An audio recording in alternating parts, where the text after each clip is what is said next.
Bueno, los saludo nuevamente. En este segundo video nos vamos a enfocar en el quinto criterio de elegibilidad y obviamente en la última justificación. El objetivo, pues, que entendamos por qué o para qué es esta justificación y específicamente, pues, cómo esta justificación tiene validez o fuerza en esta primera etapa de la prefactibilidad.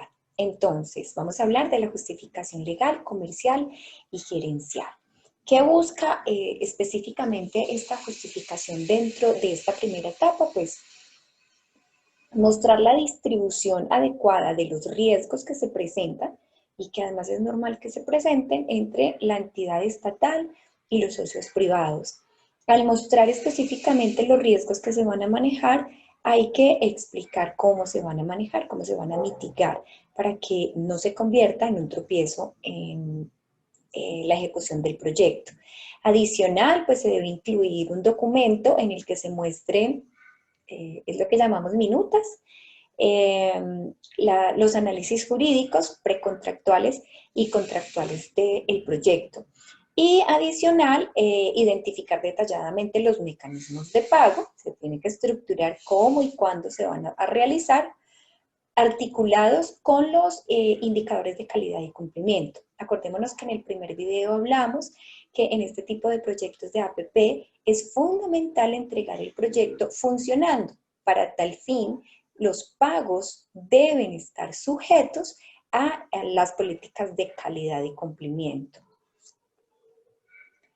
Para esto, pues aparece el último criterio de elegibilidad y son dos entregables específicos. El primero, pues un cronograma de actividades en el que se desglose el paso a paso cómo se va a llevar la ejecución del proyecto, tanto en la infraestructura como en el gasto. Esto nos va a mostrar los tiempos y la forma como se va a usar el recurso.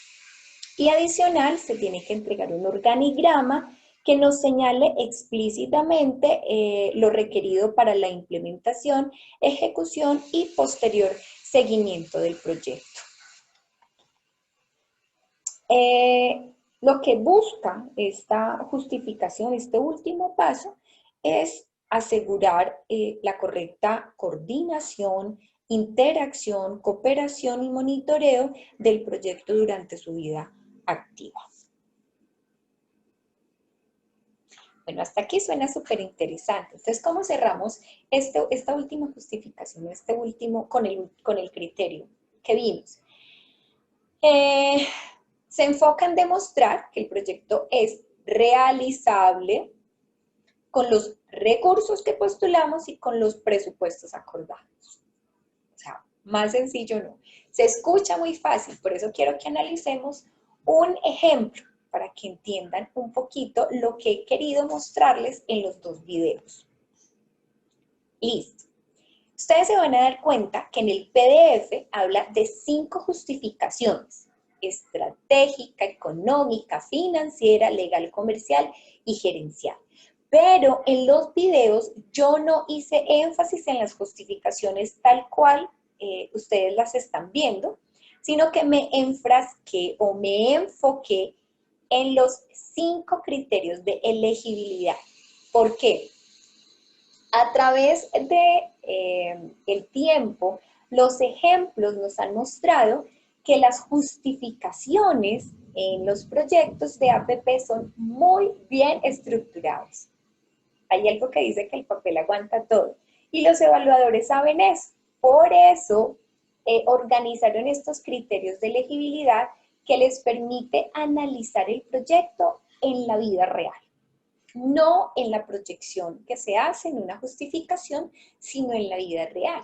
Si ustedes como formuladores se enfocan en estos 5 criterios de elegibilidad, es probable que el proyecto sea más viable y pase obviamente el visto bueno de los evaluadores. Por eso hice tanto énfasis en estos criterios. En el PDF no lo van a encontrar así, pero si ustedes lo analizan, de hecho, estos criterios están basados en las preguntas que uno se debe hacer sobre el proyecto que está haciendo.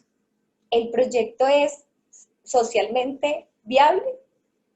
Si ustedes hacen ese análisis social muy bien estructurado, ahí está el primer visto bueno. ¿Es la mejor ruta de contratación? Hay que justificarlo también muy bien. ¿Viable financieramente?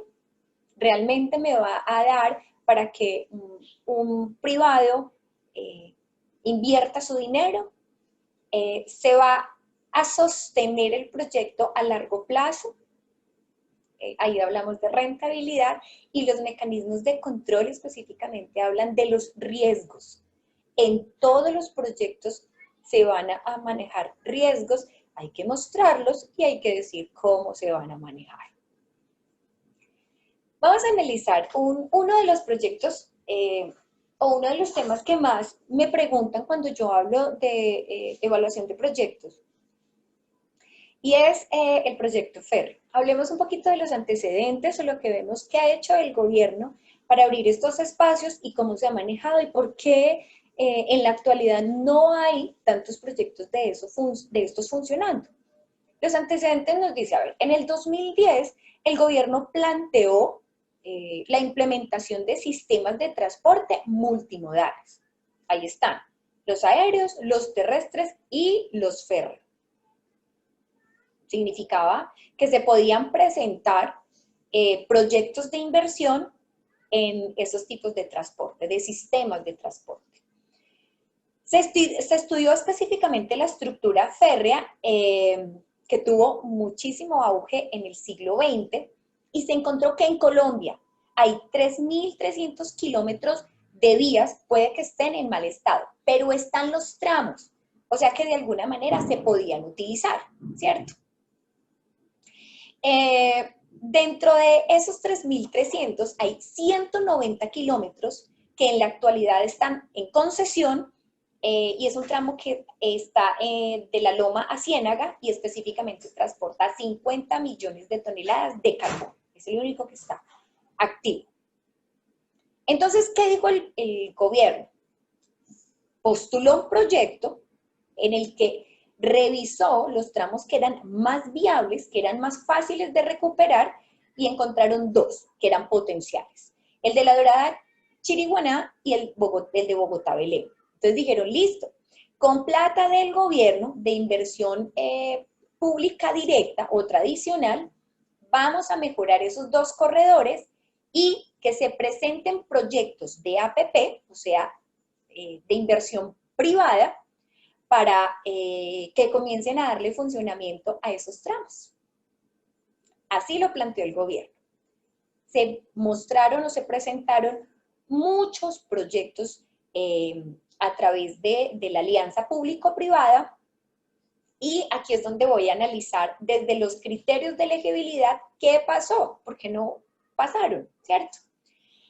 Aquí yo tengo que decir algo. El gobierno planteó esta posibilidad, no la hizo, porque el primero esperaba que se presentaran los proyectos de inversión con la inversión privada para poner en funcionamiento las vías y el gobierno dijo, si se presentan y realmente están bien estructurados y vale la pena, nosotros sacamos el dinero, organizamos esos corredores que son potencialmente viables para sacarlos adelante y que entren en funcionamiento.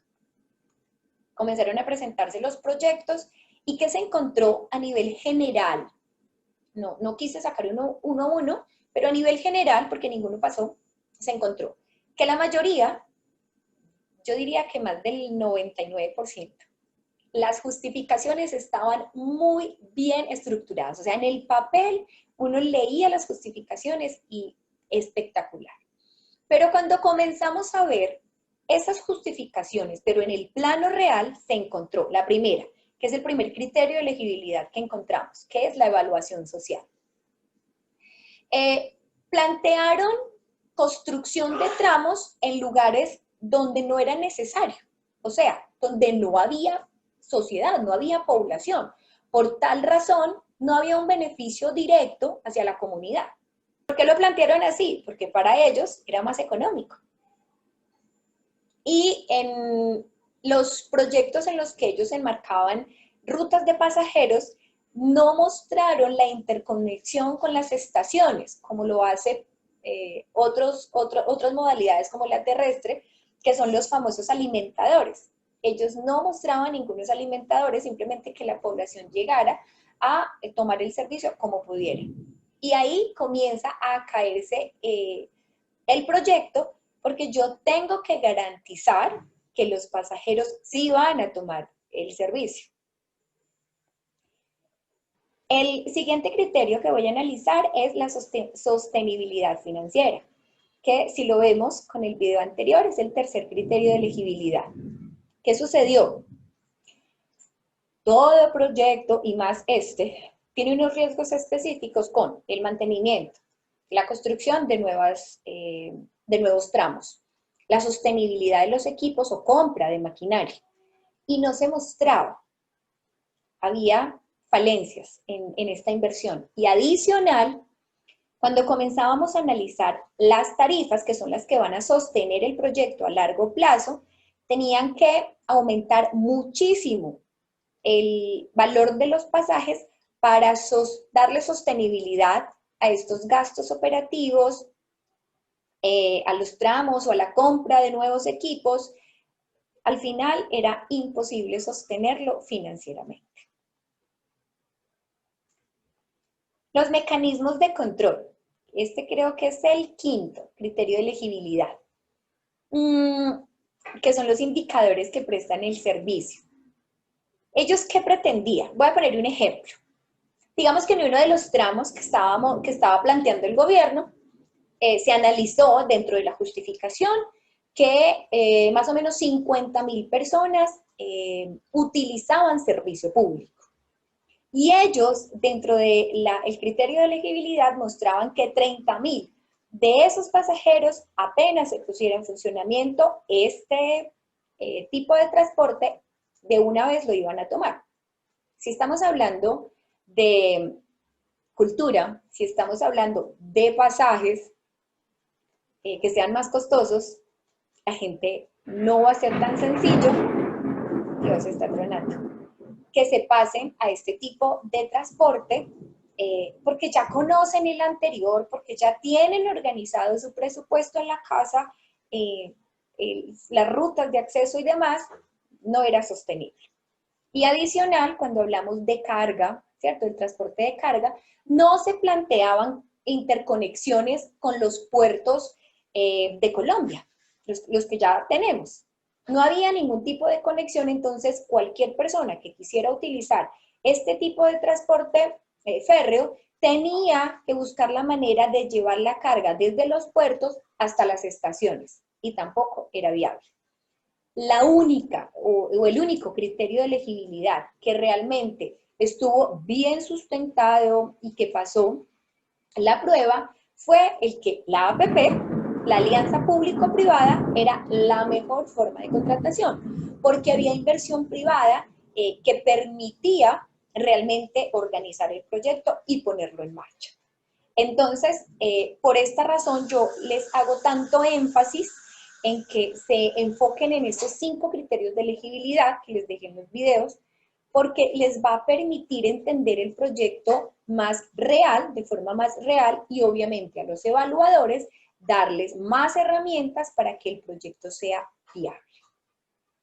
Conclusiones generales de los 2 videos o los 2 temas que vimos en toda esta primera etapa de prefactibilidad. Entonces, la entidad financiera necesita mostrar que realmente el proyecto socialmente está enfocado, que los alcances y los requerimientos se ajustan a lo que la entidad pública requiere, que es perfectamente viable desarrollarlo bajo la luz de las políticas públicas actuales, vigentes, que me permite identificar los posibles entes privados que puedan hacer la inversión y bajo los estándares legales. Bueno, yo les agradezco, espero realmente que los 2 videos sean para ustedes un manejo interesante dentro de lo que van a hacer como formuladores, que les dé una visión diferente de cómo se formulan este tipo de proyectos y que le den a esta primera etapa, que es la prefactibilidad, como el enfoque que se requiere para que los proyectos a largo plazo sean sostenibles y que no tengamos tantos elefantes blancos en Colombia. Muchas gracias.